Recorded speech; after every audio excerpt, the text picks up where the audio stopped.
Dodger pitcher since Yoshinobu Yamamoto's complete game against the Blue Jays in the World Series. So far this season, Adrian, he's gone exactly 6 innings in all 3 of his starts. We know the Dodgers aren't going to push him in the month of April. 6 innings every time still puts the bullpen in a pretty good spot. Oh, puts the bullpen in a great spot, especially after yesterday's great outing from Robleski. No, but, you know, the thing about Yamamoto is he attacks. He goes after them, and he gets 6 innings, usually in the 85 pitch mark. So for him, I know he could go a little bit longer, but it's April. You don't want to push him. You don't want to keep him out there. So just continue to do what he's doing. We know he's going to go out there and do his thing. So really looking forward to today's outing. It'll really be interesting to see the Mets hitters. I thought they were really aggressive against Robleski, and he pitched great to that aggressiveness and induced all that weak contact. Yamamoto has the ability to do the exact same thing, so I'm curious to see how they're going to be approaching him early on, especially with his nasty stuff, and see if he's commanding that fastball. But at the same time, when you have pitchers going deep in the innings, especially your starters, it is so helpful to that bullpen. You want to be able to put pressure on Dave Roberts where he has to find spots for his bullpen rather than find rest for your bullpen. So if the starters keep doing that, and Yamamoto, obviously your ace, goes deeper in the game, he'll find himself in that situation. Dodgers have won 12 of their first 16 games. Tonight's going for win number 13. We take a mound visit, go to 0 in on the Dodgers. Starting pitcher tonight, Yoshinobu Yamamoto, is getting set to go. He's facing off against the Mets for the first time since Game 4 of the 2024 National League Championship Series. So, Todd, what makes this guy such a very difficult at bat? Stuff, Garrett, and stuff that he can command. I mean, he's got like 6 pitches, and he can command them all, which makes it really tough. He's not afraid to throw any of them at any time. You watch his repertoire, and he's got really 3 fastballs. The 4-seamer that'll touch 98, and he got a little cutter on top of that, 92, that he gets back in the count. The sinker, doesn't throw that one as much, but he still makes it a tough pitch. That curveball looks like it's going to be there, then it disappears. Then that slider, but this is the pitch of all pitches. Now, you know, he doesn't have a cool name for it like the Ghost Fork. It's just called the splitter, but it's nasty, Gary. It comes from the same arm angle as that fastball, and it looks like a fastball out of his hand, and it just dives. It's pretty consistently going down and away from the lefties, down and into right-handers, and because of all the other weapons that he has, that one's an out pitch. He's got great stuff. There's no question about that, but what did he show you? I was just amazed by what he did in the World Series last year, where he just kept pitching, whether it was starting or coming out of the bullpen in clutch situations. What did that tell you about this guy? It takes a special guy to want the ball in those situations, and you saw him in a day that Dave Roberts was not going to use him. He came up to him and said, I can pitch. Get me in. He put his cleats on, and this is when he pitched the day before. So, I mean, it tells you that the guy wants the ball. He's competitive, and he's a guy that they can trust on the mound, which is why he's their ace of this staff. Yoshinobu Yamamoto will be going to the Dodgers. The Mets let him get away. They bid for him. The Dodgers outbid them a couple of off seasons ago.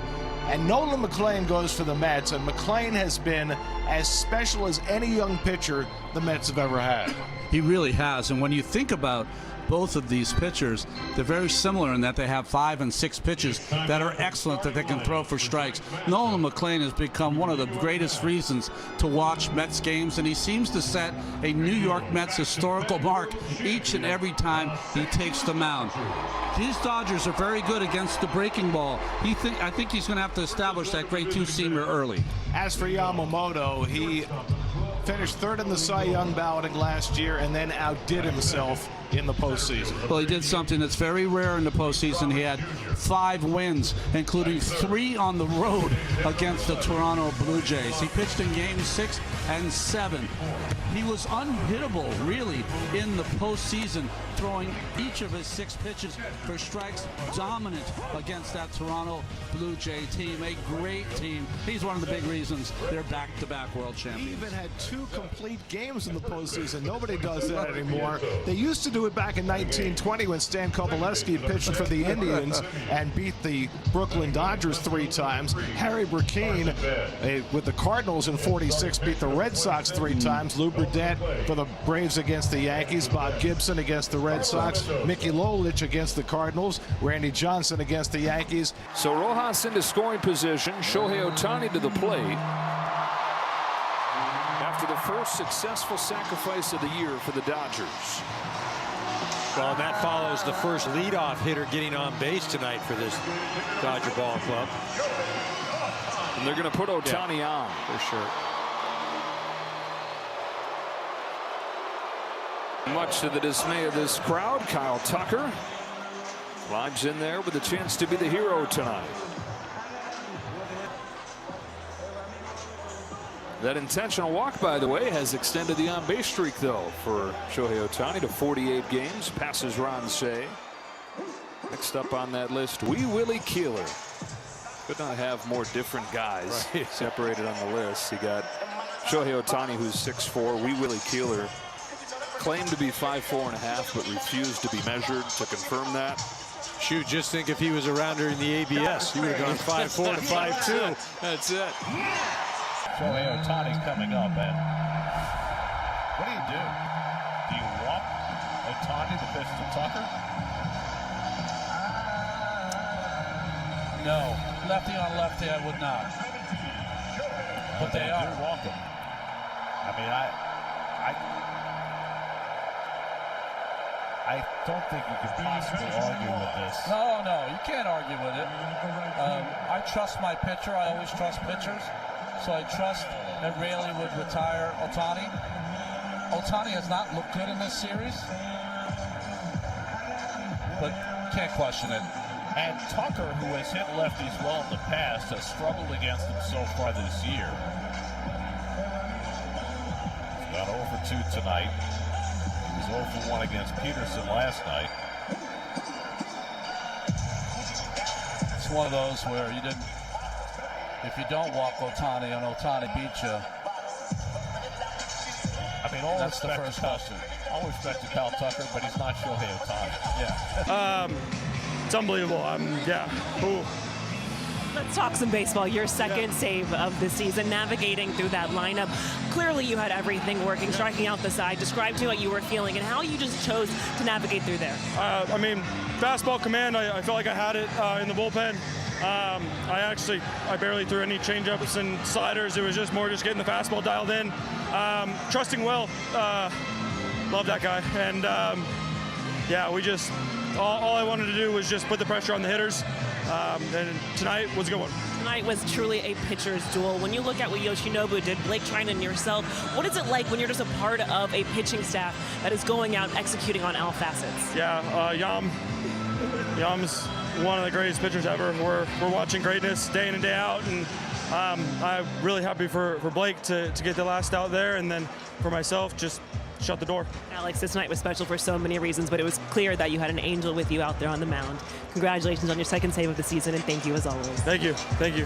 Two pitchers at the top of their game who just put on a brilliant performance. It reminded me of Gooden and Hershiser when they would lock in duels here in the 80s. You just knew that there was no more runs going to be scored. They were just that good. The hitters were befuddled not only from their great stuff, but the location of the pitches for both pitchers was just impeccable. McClain went 7, allowed 2 hits. Yamamoto pitched into the 8th, gave up a couple of hits that took him out of the game. And it was fascinating in so many respects. Young pitchers who can spin the baseball at the top of their game. Spinning the baseball is McClain's forte. He does it better than anyone I've ever seen at this age. And Yamamoto, just a fully polished product coming over from Japan. You know, they talk all the time, the little ball, the Japanese ball, the American ball. It doesn't matter. He could pitch with a beach ball, I'm sure. He's just that good. All right, it was an incredible pitching matchup tonight between Nolan McClain and Yoshinobu Yamamoto as we take a look at their pitching lines. And McClain was brilliant. 7 innings, allowed just 2 base hits. The 1 run, had 8 strikeouts, 95 pitches. And Yoshinobu Yamamoto, 7 2/3, 1 run on 4 hits, 7 Ks. Took him 104 pitches to get through this one. And we talked on the pregame show, Adrian, about this might not be a really fun night for the hitters on both sides. And that turned out to be the case because both these starters were outstanding. They were outstanding. They were as advertised, and they pitched incredibly well. They navigated the lineups incredibly well. And you know what? This is the type of pitchers they are. They both have excellent pitches. Their repertoire, they mix it up. They go up and down, east and west. They do it all. And, you know, they're the 2 aces. So it was a great if you're into pitching matches, if you're into low-scoring games, if you're into 2 hours and 3-minute games, this was the game for you. And it was just incredible. I love to see these kind of pitchers duels when I'm not hitting. Yeah, exactly. When both these guys, when you look at what their line is, they're able to get the swings and misses. They're able to get the strikeouts, right? But the other thing they were able to do is induce weak contact. There wasn't really a whole lot of hard balls hit from either side because both pitchers were that effective. They had good movement on their pitches. They were attacking the strike zone, and it was one of those where like somebody had to scratch a run off, and the Dodgers were able to do that. Yeah, Yamamoto gave up the leadoff home run. I think he retired the next 20 batters in a row after that home run. Just really settled in, was outstanding tonight. And the Dodgers have this 2-1 lead. Carlos, when you look at both pitchers, what made McClain so good and Yamamoto so tough from your end? Man, they were both awesome. I mean, Yamamoto was pretty nasty, but Nolan was pretty nasty too. Like they went head to head. He was inning after inning, batter after batter, pitch after pitch, yeah, I mean, they made it tough on hitters, Sucks losing that one, especially when you get that type of outing. But yeah, they were both on their game today. What makes Yamamoto's splitter so tough? It's a pitch that, with the way he throws his fastball too, he's just got so much bite to it. It's a hard one, and it looks like a fastball out of the hand, and then he just drops. That's what makes him who he is, obviously, and he had pretty much everything working today. What's it say about a pitcher when you've got Shohei Ohtani kind of questioning and looking at some of his pitches sort of in disbelief almost? Talking about Nolan? Yeah. Not only on Shohei, but I think some of their hitters, Freddie Freeman, that first at bat, and some of the swing that he was taking, like he pretty much dominated one of the best lineups in the league. That goes to show you how good of a pitcher Nolan is when he's at his best, and today was one of those nights. So. First of all, obviously Yamamoto is one of the best pitchers in the game, but specifically tonight, I know you were able to get him early on there. What was he able to do after that, though? He didn't miss his spots. Even my pitch, he executed it. He threw it where he wanted it. Like you said, he's one of the best pitchers in the game, so you got to tip your cap. And yeah, that's why he did well. But I felt like our bats, our intensity as a group collectively was much better. Just when you face guys like that, things like this are going to happen. When you say that you felt like the intensity, the at-bats were better, what does that look like? How tangibly is that different than what you might have seen recently? It felt like just the conversations and just the engagement, and just felt like every at-bat we were going to get a hit, we took great at-bats, took good pitches. We took good pitches, Yamamoto was throwing splits 92 miles per hour and executing the location. So it's one of those where as the game goes on, you see the at-bats, you see the way guys take pitches, and it looked really good. It's just hats off to Yamamoto, and tomorrow we got to come back and bring it again. Francisco, he obviously has incredible stuff, but in this day and age, there are a lot of guys with really good stuff. What is it that separates him that you see that just allows him to put that stuff into practice the way that he does? As you saw, like as the deeper the game went, he was starting guys with different pitches. He was finishing guys with different pitches. He can throw pretty much all his changeup for strike, his sinker for strike, his forcing for strike, his cutter for strike, his sweeper for strike, and his curveball. So similar to Yamamoto, they can throw every pitch for strike, and they can start guys one way and finish it in different ways many times. So just that's what makes him effective. That's what makes him a really tough matchup. It's not easy, and it's not easy for anybody to go through that lineup the way he did. Just hats off to him too. Yoshi, this was truly a pitcher's duel. What was it like just going back and forth tonight? 今日素晴らしかったんですけども、この要因っていうのは何だったんでしょうか。ちょっとずつ毎週工夫しながら、少しずつ良くなってたので、今週もまた、ちょっとこう手応えというか良くなってきてるなっていうのは感じてたので、いい感じに投げれましたし、先頭打者ちょっとホームラン打たれてしまって、すごく悔しかったですけど、なんとか切り替えて、投げてきました。You know, because every week, you know, because I'm just working out hard, and then every outings, you know, because I started getting feel better and better, and then today, that home run, that was a little bit regrettable. When you do lead off a game like that, what is just going through your mind when it comes to bouncing back and then completing your outing in the way in which you did and in which you were able to just efficiently navigate through their lineup? その効率的にこういったゲームで効率的に投げるためにそういうどういうことを考えながら投げてますか？試合に向けて？いや、during the game, right? Yeah, during the game, like right after the 今日みたいなゲーム。まあ配球の面だったりは、ピッチングコーチだったりと話し合いながら、まあ相手のバッターの反応を見ながら、やってますし、まあイニングの中でもやっぱ少しずつこう調子とかが変わっていくので、それを感じ取りながら、大きくこう調子を崩す前にちょっとずつ軌道修正しながら、まあ一人ずつ、対戦していってます。You know, 'cause, in terms of pitching sequence, I communicate with coaches, and then between the innings, you know, because sometimes I feel a little bit my condition, you know, because my stuff coming out of my hand it feels sometimes different. So I make an adjustment as it needed. The games move on. This is the most that you've thrown your sweater in your career. As you were going through the outing, what made you lean on it even more? Sorry, what was the last part? As you were going through the outing, why did you use it more? 今日後半ゲーム進むにつれてスプリットが多くなってたんですけど、そこの理由っていうのは何かありますか？今日はまあここまでの中でも、かなりよくいいスプリットを投げれてたので、空振りも取れてましたし、こうカウントを進めていくのにすごく有効なボールになってました。Yeah, because today, especially my splitter was working really well, and then I was able to get the swing and misses, so that's why I was using it.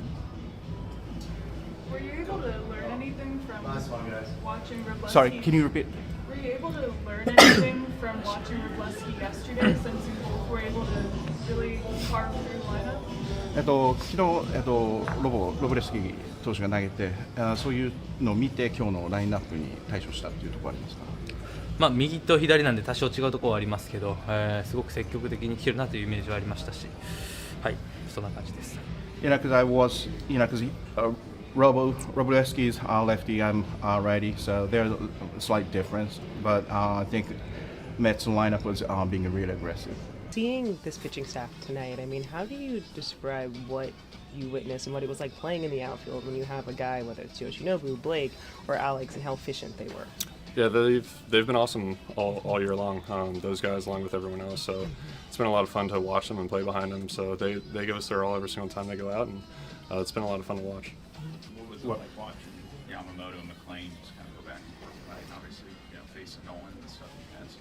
Yeah, I mean, that was the first time I faced him, and obviously what he did last year and so far this year, he's done a phenomenal job. So it was a great game by both pitching staffs. We were just kind of able to grind out a few more at bats and just kind of take advantage of the situation right there at the end. So it was big for Yamamoto to give us those innings, and the guys coming in from the bullpen to close things out as well. So let's get into the analysis of it, Anthony. Who beats the Dodgers this year? Is that a fair question, or this is baseball? Anything can happen. I think it's as fair as you.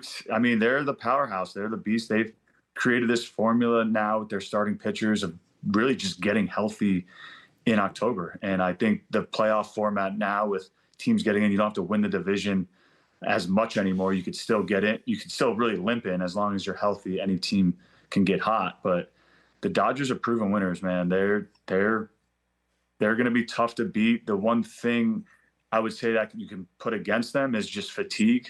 What it takes to play at that level so high all the time is not easy. And if they do make another deep run, it'll be 3 years in a row.